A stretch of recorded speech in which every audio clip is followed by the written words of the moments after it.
everybody, it is your girl Jade Ashley, and I am back with the new video of When a Beat Drops. And like always, you know, I'm here to give you my 5 hottest beats and music of this week, so you know you have to stay tuned for more.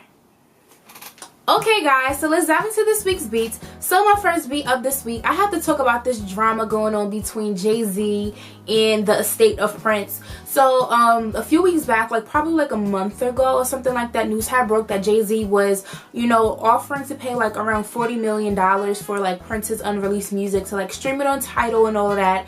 But Prince's, like his family, his estate, they ended up doing a deal with Universal, I believe. So basically Universal has the rights to his unreleased music and, you know, the music that's already out and all of that other stuff, you know. So recently this week it was, you know, reported that Prince's estate was suing Jay-Z for illegally streaming Prince's music. Now I do remember prior to like Prince passing away, like when Tidal like came about, and, you know, everybody was talking about it and it was the new hottest streaming service on the block. I do remember Prince having some part in it. So like when I did like my research, like once this whole thing came up, basically I guess Jay-Z, he had the right to stream Prince's last album, but not per se all of his albums. So they were saying that once Prince had passed away, that he started streaming more than just the music that he had the rights to, you know, stream, as far as like music prior to his last album and all of that. So they suing him for that. And honestly, I was reading something also about Prince where he like had all of the rights to his own music and everything, and I know that he had been doing a deal with Universal like years before his death and stuff like that, but they, I guess, closed out that deal, and that's why it was always hard to kind of like stream Prince's music and stuff like that. But yeah, I don't know. I feel like having Jay-Z have the rights to the music to stream it on Tidal, I didn't think it was a bad idea at all. Even though I don't have Tidal, I know that the whole backing of Tidal, like just the whole purpose of it, is a good idea, especially like when it comes from like the artist perspective, where, you know, the artists not only want to, you know, put music and exclusive content out for their fans, but they want to make sure that they're making the right profit off of their money, because, you know, it ain't cheap being an artist. Not that, you know, I'm just saying nothing's cheap. This is 2016. But yeah, I think it's pretty crazy. And then I'm sitting here like, Prince family got some nerve, because they sitting here turning his Paisley Park estate into a damn amusement park. Like, I thought it was cool that they, you know, made it into like a museum, so, you know, like his fans can, you know, experience this wonderful thing that he had put together while he was alive, in a place where he recorded a lot of like their favorite music and everything. But recently I heard that they throw in freaking dance parties. Fans could record in one of the studios. They're doing brunches in one of his favorite rooms, and I'm like, the hell y'all sit here getting at Jay-Z about streaming music, when Jay-Z's just trying to sit here and preserve the legacy and put out the music for this legendary artist, and y'all sitting here turning his house into a damn amusement park. So I'm like, who's really the bad people here? But, you know, that's his family. And yeah, so other than that, I did remind you guys a few videos ago that new music for Prince is coming out in this upcoming week. I believe it was November 22nd. Prince Forever is supposed to be dropping, and then it's supposed to be re-releasing Purple Rain at the start of 2017. So it's all just crazy. It's crazy. Like, why can't Prince just rest in peace? Like, and y'all know his ashes is somewhere in Paisley. It's a lot. It's a whole lot going on with that situation. But we're gonna move on to my second beat this week, and I have to talk about the You Name It challenge.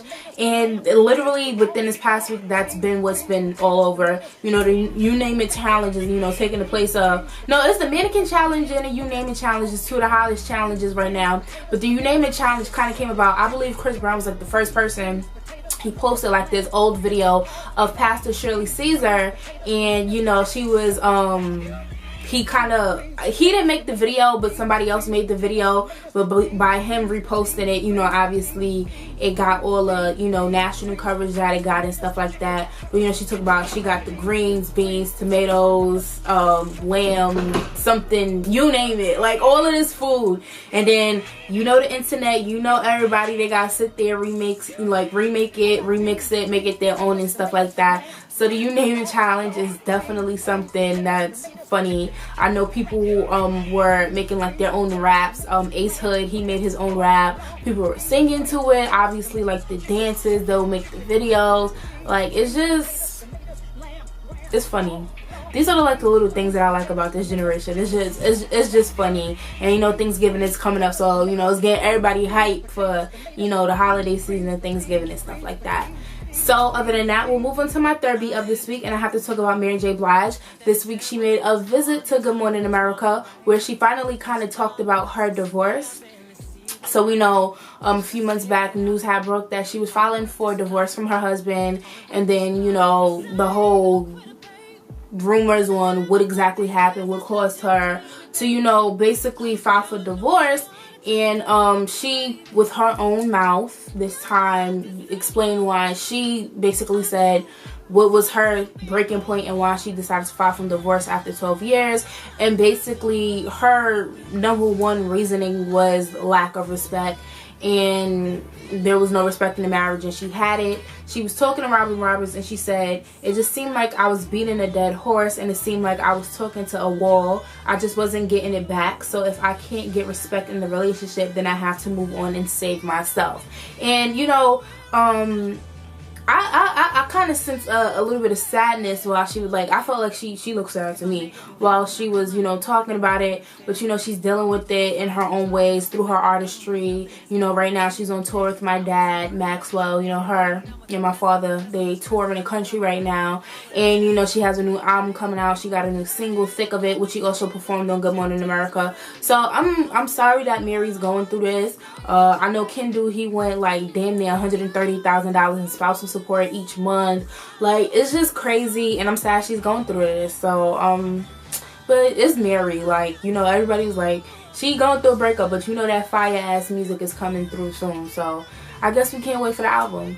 Other than that, we're going to move on to my fourth beat of this week, and I have to talk about BET Presents Love and Happiness, a tribute or a celebration of President Barack Obama. So we all know last week was presidential election, and you know, it's been just too much going on since then. But one thing that BET did, BET made it to the White House, y'all. BET took over the White House. This is the blackest the White House is ever probably going to be in life. And I'm glad I was able to witness these past 8 years.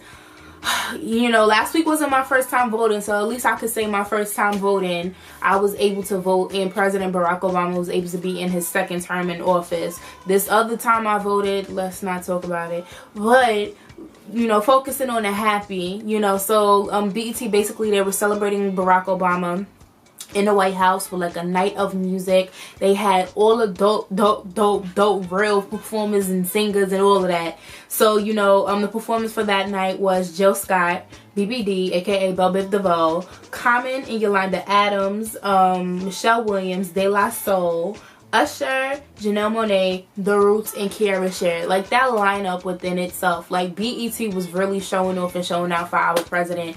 And it's just, it just made me so happy to watch and see all these dope performances, to see Barack and Michelle. There was a video recently that was going around online, where it was actually, they was swag surfing. Like, it's just so, like, I know when January comes, when January 20th, Inauguration Day, I'm going to wake up crying because, like, just, I already started shedding a little bit of tears because, you know, you go on social media and you'll see, like, the montage videos where there's, you know, Barack Obama and Joe Biden, or you see, like, you know, the whole Obama family, and see how Sasha and Malia have grown up throughout these 8 years. Like, it's just sad. And, you know, they're not leaving Washington, technically. They'll still be in Washington, D.C. But, you know, just to know that he won't have that title of President Barack Obama, and, you know, he's just done amazing things these past 8 years, and shit is about to get real and crazy. But I thought it was pretty dope. BET took over the White House, you know, for a night and paid tribute to our president, and it was amazing, and I loved it. But other than that, we will move on to my last beat of this week, and we're going to keep this one short. So Taylor Swift, news had got out this week that Taylor Swift is looking to add a little, you know, urban sound for her next album. And to me, that just sounds like she's just trying to bite off of black people. I'm sorry. Like, honestly, it's a couple of songs that, you know, Taylor Swift, you know, I like and stuff like that. But I'll be honest, I really don't see the hype about her. I never really did, but I'm just one individual out of everyone else. But yeah, so she's looking to add an urban sound. Recently she was seen in the studio, it was a photo posted, and she was seen in the studio with Drake. So at first everybody was like, oh my gosh, Taylor Swift and Drake is dating. I highly doubted that when that came out, but basically they're saying that he is trying to help her because she wants to add hip-hop and R&B to her music, and I'm gonna need Taylor Swift to sit her ass down and grab her guitar and sing her little heartbreak songs and stay away from the hip-hop and R&B because she don't need it. We don't want to hear it. I'm sorry if I sound harsh. And you know, I mean, she's doing good with what she's, you know, done so far. Like, she's very successful in her own genre of music and her own type of music. I know recently she just made Forbes, she's #1 on Forbes list of 30 for 30, 30 under 30. They just released that list of 2016. So yeah, Taylor Swift, stick to the rivers and lakes that you used to. Don't come over here to the hip-hop and R&B side. But yeah, guys, comment below, let me know, are you here for Taylor Swift to dibble and dabble in hip-hop and R&B? Because I'm definitely not. But other than that, those are my 5 hot beats of this week. Okay guys, so I want to thank you for tuning into this week's video. Unfortunately, I have no notes to leave you guys with this week, but of course, you know I have to end every single video by giving you my song of the week. And my song of the week is gonna have to go to some of the cast members from Empire. So I haven't talked about Empire on here in a very long time, but I still watch the show. Yes, I'm sure you guys probably still watch the show as well. But there was one song on this week's episode. This was the episode where Empire got hacked and all of this other stuff. But there was one song from this week's episode that I absolutely love and I just can't stop listening to, and this was actually the song Want Nobody Else But You, which was performed by Hakeem Ryan and Nessa, aka Yaz the Greatest, and Sierra McClan. And if you're like an old school like Disney Channel person like I am, you know the McClan sisters, you know she has her sister China McClan and stuff like that. You know, they was in Daddy's Little Girls, like, so I was so hyped to see her like on Empire because I thought it was a perfect fit for her because I know she's been doing music for a while, like not just like as a solo artist but like with her sisters and stuff like that because they had like their little music group. So you know, they got this new song on the current soundtrack for the latest season of Empire, Nobody Else But You. I absolutely love it. So if you guys want to hear the song in its entirety, you can head over to my blog at www.jade-ashley94.blogspot.com. Once again, I want to thank you for tuning in, and I will see you guys next time. So bye.